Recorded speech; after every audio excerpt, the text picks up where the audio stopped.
Le samedi 28 décembre 2024, la pédiatrie de l'hôpital général et le centre d'accueil et d'hébergement des orphelins d'Ilekba de Toulepleu dans la région du Cavali ont été le théâtre d'un événement empreint de générosité et de solidarité.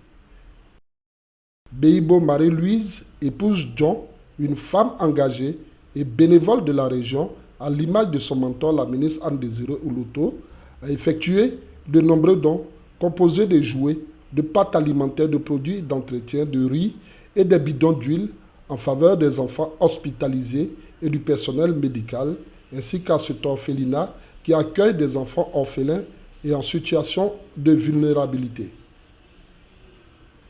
Elle nous explique ici ses motivations, ses sources d'inspiration et ses perspectives. Je suis Madame John, voilà, Beibo Marie-Louise, épouse John.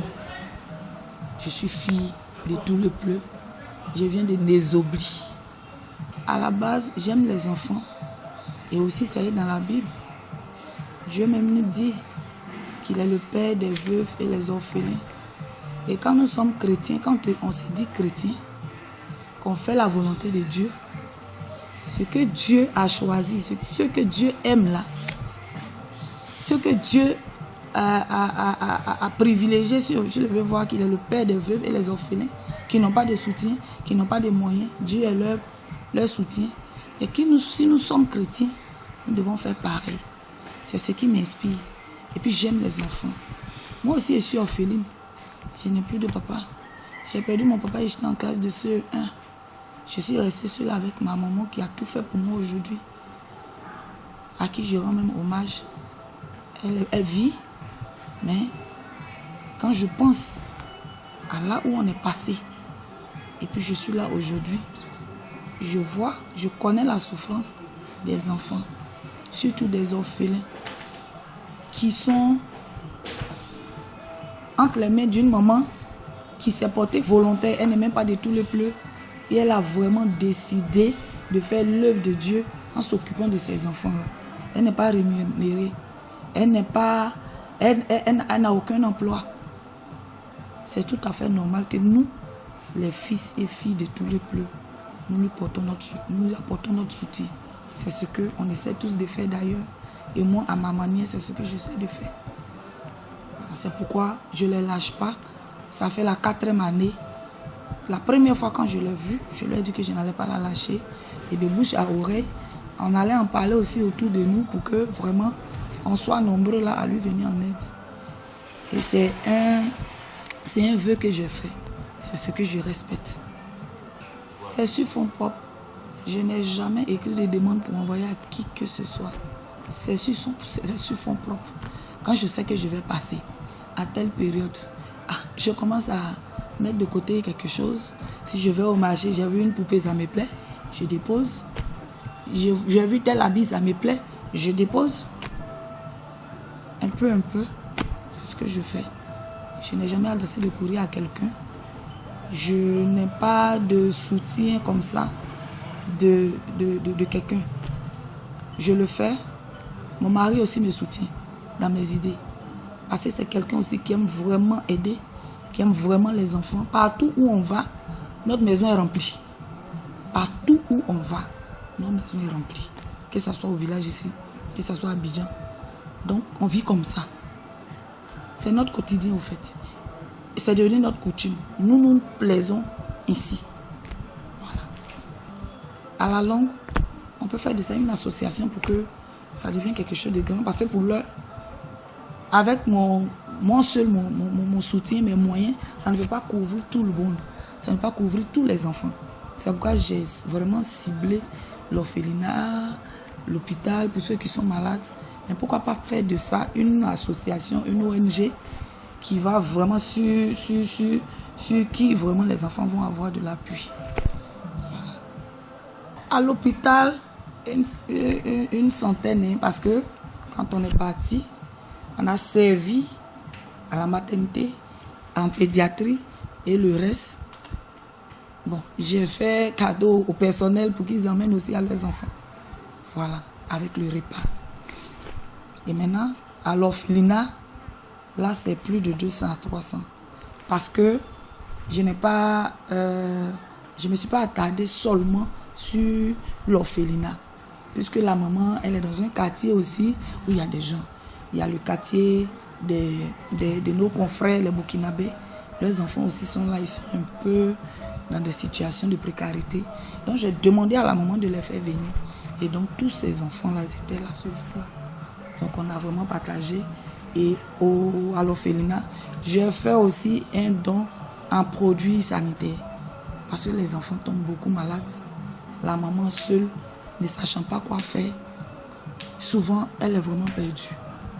C'est vrai que l'hôpital aussi lui vient en aide, le centre social lui vient en aide, mais souvent, il y a certaines choses aussi, il faut décaisser. C'est un peu compliqué. Et donc j'ai fait sur moi, l'effort sur moi de trouver des médicaments de première nécessité avec l'aide des médecins qui ont fait des prescriptions pour les enfants. Des médicaments de première nécessité, donc j'en fais venir aussi 2 gros cartons de médicaments, des palules, tout pour tous les enfants. Pour l'heure, je fais des dons pour qu'ils puissent manger. Mais côté école, il y aura un suivi. Je compte mettre sur place. C'est pourquoi quand vous avez parlé de ONG, tout, c'est vrai que j'ai commencé seul. Mais seul là, ça ne peut pas donner. C'est ensemble qu'on peut être fort. Donc je compte faire de ça un groupe. Et comme ça, on va appuyer sur ce groupe-là pour aider les enfants pour leur suivi scolaire et autres, leur réinsertion même. J'aimerais vraiment mettre sur place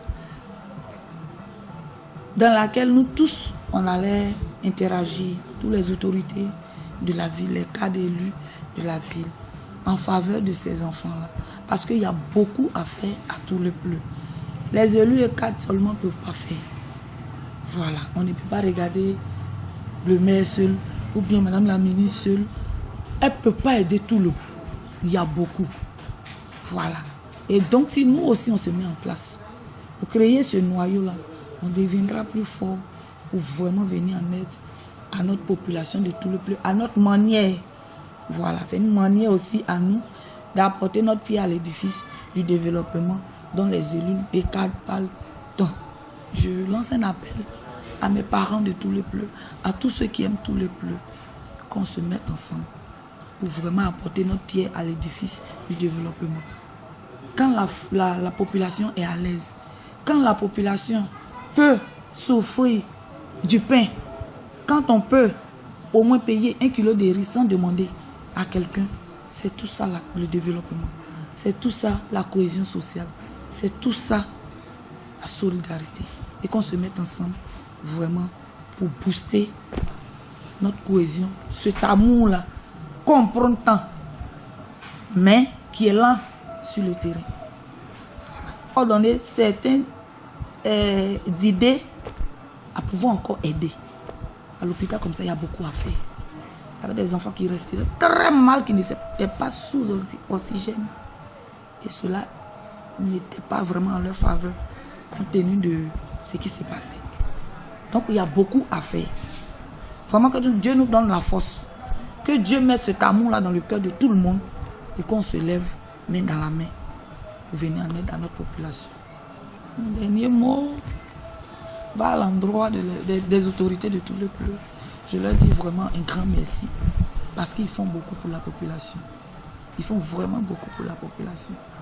C'est vrai qu'ils ne peuvent pas tout faire, mais ce qu'ils font déjà, c'est déjà grand. Donc c'est pour leur dire merci.